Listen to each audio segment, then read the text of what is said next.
किरीट सोमय्या उद्या मालेगावात. महापौर नसरीन शेख आक्रमक, म्हणाल्या, महापालिकेत पाऊल ठेवू देणार नाही. नाशिक जिल्ह्यातील मालेगाव महापालिकेत सध्या टिपू सुलतानच्या फोटोवरून सुरू झालेला वाद आता थेट भाजप नेते किरीट सोमय्या विरुद्ध महापालिका सत्ताधारी असा रंगला आहे.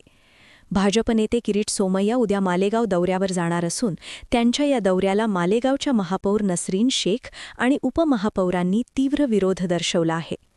हातात दांडा आणि पायात चप्पल घालून आम्ही सोमय्यांना रोखू, असा थेट इशारा महापौरांनी दिल्याने मालेगावात राजकीय वातावरण प्रचंड तापले आहे.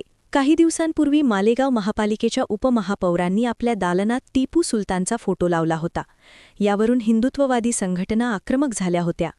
त्यानंतर काँग्रेस प्रदेशाध्यक्ष हर्षवर्धन सपकाळ यांनी टिपू सुलतान यांची तुलना छत्रपती शिवाजी महाराजांशी केल्याने भाजपने काँग्रेसला कोंडीत पकडलं होतं. याच पार्श्वभूमीवर किरीट सोमय्या मालेगावच्या दौऱ्यामध्ये महापालिकेत जाणार आहेत. मात्र महापौरांनी त्यांना महापालिकेत पाऊलही ठेवू देणार नाही, अशी आक्रमक भूमिका घेतली आहे. महापौर नसरीन शेख यांनी सोमय्यांवर तोफ डागताना म्हटले आहे की किरीट सोमय्या यांनी जन्मदाखल्याच्या प्रकरणावरून मालेगाव शहराची नाहक बदनामी केली आहे. जे लोक शहराचे नाव खराब करतात त्यांना महापालिकेत येण्याचा कोणताही अधिकार नाही. आता मालेगावात प्रशासक राज नसून जनतेचं राज्य आहे. आम्ही सर्व नगरसेवक, उपमहापौर आणि मी स्वतः महापौर म्हणून त्यांना महापालिकेत येण्यापासून रोखणार आहोत.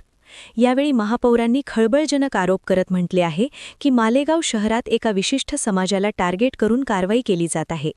एसआयटीचा अहवाल अद्याप आलेला नाही, तरीही 1044 लोकांना या प्रकरणात अडकवण्यात आलं आहे.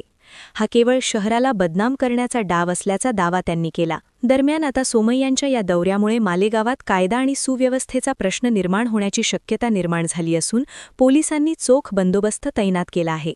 सोमय्या मालेगावात पोहोचल्यानंतर हा संघर्ष काय वळण घेतो, याकडे आता संपूर्ण राज्याचे लक्ष लागले आहे.